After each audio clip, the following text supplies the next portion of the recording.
I have been playing the same hardcore Minecraft world for the last year, and in today's video I'm going to take you guys through a world tour of this entire world. Now if you'd like to watch all the individual episodes of this world, there's a playlist on my channel that has them all. Now also, I'm a little sick at the moment, but that's definitely not going to stop me from recording this video.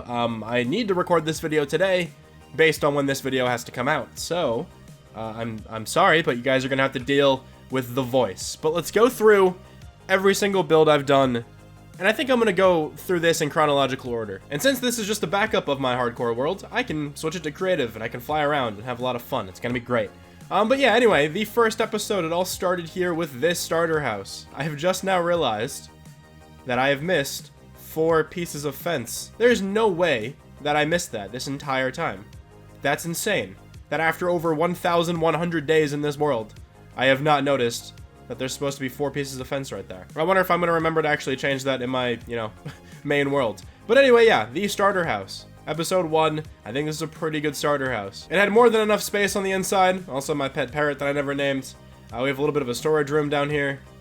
The second floor is pretty much all pointless, but just, some regular decoration, a skeleton skull that I found in an ancient city, and then the bedroom and the enchanting table was upstairs. Along with the starter house, I also built this potato farm in the first episode as well. In episode number 2, I decided to focus on food, so I made this barn. This barn was able to house my cows and my sheep over here on this other side, and then eventually, in a later episode, I would transform the second floor of this farm into an automatic wool farm, which is over here. It's currently set to red and white pieces of wool. So this building's actually pretty functional, and I really think it turned out pretty well. Now, episode 3 was like the first episode that really garnered any traction of this series and actually kind of sparked my growth on YouTube. So it's a pretty special episode to me. And within that episode, we built this castle. Now, I definitely don't think this castle looks bad. I think it's a pretty decent attempt for my first ever castle. But I would definitely love to build another one in this world that is much larger and much more intricate than this one. But this was used for my villager trading hall, and it still is. Whenever I need to trade with villagers, I still come up here. And also, not to mention, there is an iron farm in the middle here, which has been producing iron for a long time. I was hoping that this would be running whenever I was just around my base, but it's not. I have to be pretty close to the castle in order for this to be running. Episode 4, we made a lot of progress in this world. I beat the game. Also got some elytra, did all that fun stuff, and we made this building, which is the museum that I kind of never really kept up with, if I'm being honest. But we do still have a couple things on display in this room. We have this little tribute to the end over here. We have my first ever pickaxe, which I enchanted. This is the first wooden pickaxe I ever made. I honestly cannot remember if this is my first shield or not. I think it was supposed to be, but I could have misplaced my first shield. I don't know. And I know for certain this is not my first diamond, but that's what that's supposed to signify. This was my first ever, really good pickaxe with fortune, mending, unbreaking, all that fun stuff.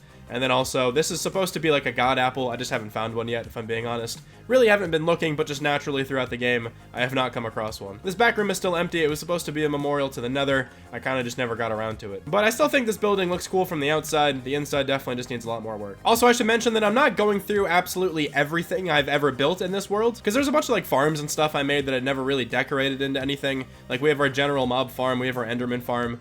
But I'm not going to really touch on when I made those, but they are here. They just weren't the most important part of the episode, if you know what I mean. Now, episode 5 is one of my favorite episodes in this series. I just kind of wish I spent more time on this main build. But the main build for that episode was this spooky village, right? Because that episode came out in October. I was fully embracing the spooky season. Love me a good spook, So I made this haunted looking village kind of thing. Not very haunted, I guess, just kind of black and orange themed colors for Halloween. Looking pretty cool. We have a little cemetery over here. We have a nice gatehouse. And then we have a couple houses up the road. And I really like the design of these houses. I think these look really sick, personally. But like I said, I wish I spent a little bit more time on this village because it is not even kind of done. The path doesn't really connect all the way around. There's a couple places that are completely blank. And some places don't even have pathways at all, like over here. I just never put a pathway between these two houses. It definitely could have been a lot better, but I was spending way too long on this episode, so I really just wanted to get it out. There is a pumpkin patch at the end, though, with my man Scarecrow. And I also realized a little bit too late, probably should have named this thing Scarecow. Would have been a little bit funnier, but you know what? He's vibing as Scarecrow. On to episode 6 then, which is where we built this tavern. This is definitely one of my favorite builds that I've done in this entire world. I think it's super nice looking. Both the outside and the inside. It's completely done in the interior as well. The main purpose of this building, though, is for my storage room. This is still where I store all of my blocks. I might grow out of this once I probably reach 2,500 days in this world if I end up doing that. But as for now, it's still holding pretty strong. And then the upstairs is also decorated. I tried to make a little bar like tavern area up here with a couple different areas to sit down and have some drinks, a couple shelves and stuff behind the bar. I think it's a pretty cool vibe up here. The main build of the next episode then was this Coliseum that was supposed to also be a raid farm. I think this build looks pretty cool. I kind of wish I did more with it though. I wish I made it bigger, but I don't completely hate it. I think it still looks pretty solid just as a building. I do definitely wish it worked though. The problem with this one is that the raiders always get stuck down here. There actually are some down here right now, which is funny. So yeah, they always get stuck down here. I'm not sure if you guys could actually see that, but there was 2 pillagers down there. Also in that episode, I made this building. This is supposed to be like my wood storage building. I just haven't really needed to use it yet. The inside is fairly decorated though. We have a couple different chests, some other pieces of decoration in here as well, and a way to get to this like outdoor canopy thing where we are chopping down some wood. If you can imagine, that's what this like saw is doing here. I also eventually wanted to put like a tree farm in the basement of this thing eventually. And I still do plan on doing that. I just haven't gotten around to it yet. The main build of episode 8 was this giant tree, which is also how I accessed the nether. As you can see, there's a big nether portal on the inside of this tree. And this is also something else where I think if I do it again, I would go much bigger. I think this tree looks pretty cool. And I think it was a pretty good attempt at just freehanding a big tree. Because I didn't plan anything out for this before. I kind of just started building.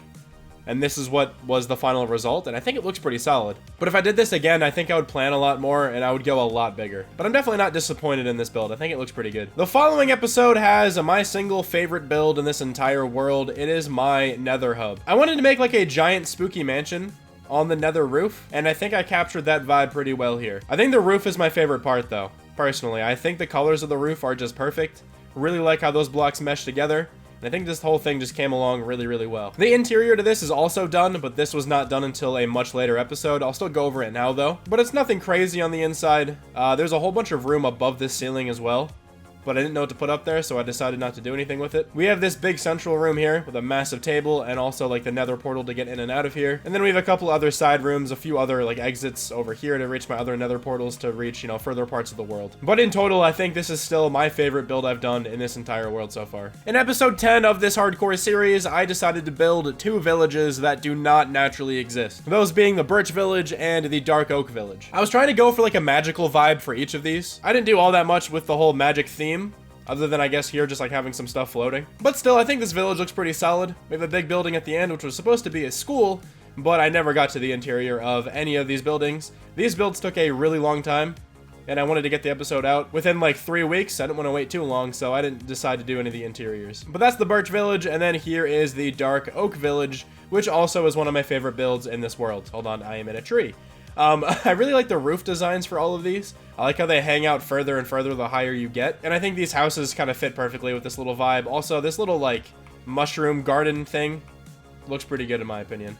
And then the big build in this one is a library, which again, I never did the interior of, but the exterior looks pretty cool. I returned home for the next episode, and I did a whole bunch of work around this starter area. One of the things I built around here in this episode was this church. It has some nice big windows on all of the sides, has a tower over here as well. And then the inside is actually done. We have like a couple pews, we have like a spot up here, and the thing we are worshiping is my totem texture in this world, which is Bold and Brash from SpongeBob. Looks pretty sick in my opinion. Along with the church though, I made this little neighborhood back here. These are definitely all kind of like filler houses. They actually are all filled with villagers though. I shouldn't say filled. They all have like 2 villagers each. Some of them have a few more, this one has 4. But I kind of wish I did a little bit more with this. I think they look fine, but I think the houses are a little bit too like perfect looking in a way. I don't normally like just having like straight stair roofs that are like completely not messed up in any capacity. I mean, I guess this one's messed up. It has an iron golem sticking out of it. How you doing, bud? But if you look at like my starter house, for example, this isn't just like a perfect stair roof, and there's also some like trap doors jutting out of the sides. I like going with this kind of style a lot more.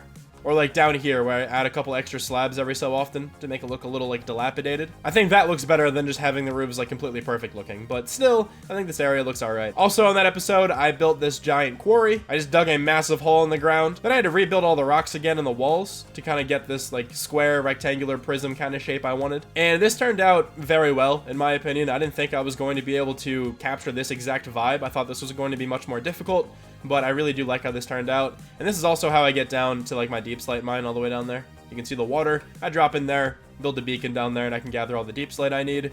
We built this crane reaching into the quarry that's also pulling out some ores and some stone. And also next to this, we have a little like outdoor area thing that's just a little bit covered, and this is where all my stone storage is. I have a lot of stone now because of a recent episode I did clearing out a whole bunch of stuff, but this is where a lot of my cobblestone and my stone is. This episode was pretty big. I added a lot of stuff to this area, but once more, we added a whole bunch of custom trees. Pretty much every tree that is within the confines of my area is a custom one. There's a few regular trees still. Like over here, there's some regular trees. Over here, there's still some. But like where you're walking along the paths, I tried to make them all custom. So I threw in a couple birch trees, a couple oak trees. I say a couple, there's actually a lot here. This took a long time, building all these trees, but I think it was definitely worth it. It adds a lot to this area and makes it far more unique. I forgot to mention this, but I built this bridge and this house like a couple episodes back.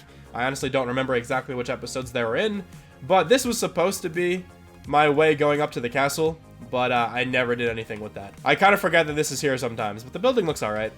And this bridge is pretty cool. I think it looks really nice from the side. And it at least allows me to cross this little gap, which I really never do because I never go in this building. But yeah, along with the trees, I kind of just connected up a whole pathway going around the entire area. And since that episode, I still haven't really added to this exact starter area. I have added over here, but not to where, you know, we started this whole world. I never made a guardian farm before this because I was worried it was going to take me way too long, and I thought I'd have to actually drain the monument first. So I just never really wanted to do it, but this is actually a very easy farm to make. And I highly advise everybody make one themselves, because even if you don't want the blocks that guardians produce, it is an incredible experience farm.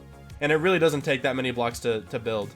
Obviously, you don't have to go all out and actually design like these floating islands and stuff like I did, but the actual farm itself maybe took me like half an hour to build. It was pretty nice. But anyway, we built this tower on top of a couple floating islands. The blocks that guardians drop are probably my favorite in the entire game, with my absolute favorite being dark prismarine at the top. We went with a different tower design than what I'm used to. I usually just make it straight up with like a pointy roof at the top, but I wanted to make this one a little bit more interesting. And we have a couple just different smaller floating islands around. They don't really do anything at all. They're kind of just here for aesthetics.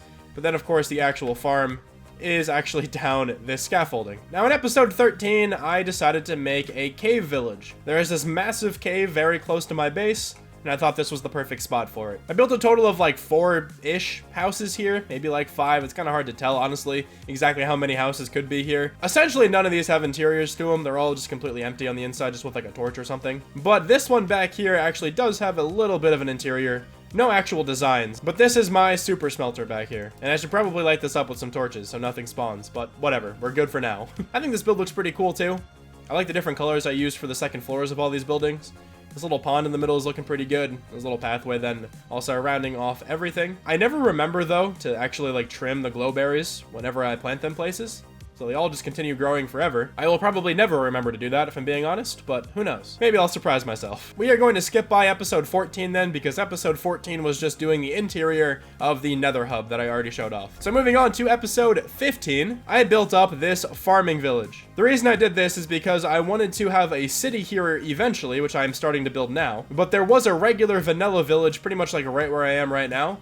And I wanted to have a city there eventually. I knew that from the beginning of this series. So in order to connect the gap between my starter area and the future city, I built this farming village. And now a lot of these houses are actually filled with villagers as well. I don't think I've really traded with any of them, but they do kind of serve some practical use. But we have some massive sprawling crop fields all over the place. And then also, obviously, a few houses in a completely different design than one I've already been building, and a few windmills. Huge fan of how this thing turned out. This is probably like a top 2, top 3 build of mine in this world. Episode 16, we started working on the city. That's also where I built this little horse stable with no horses in it, but I'll probably work on that eventually. As you can tell by this sign, this is for horse guy. So we gotta find horse guy. I'll find him eventually. I built this fairly large gatehouse. This turned out way better than I was expecting it to. I did not think I would be able to do this, if I'm being honest. I don't think I mentioned this yet, but pretty much everything in this world is like freehand. I've planned out a few things. Like I think I planned out the walls of the castle, and I also planned out one of the houses in the spooky village. But mostly everything in this world is completely freehand.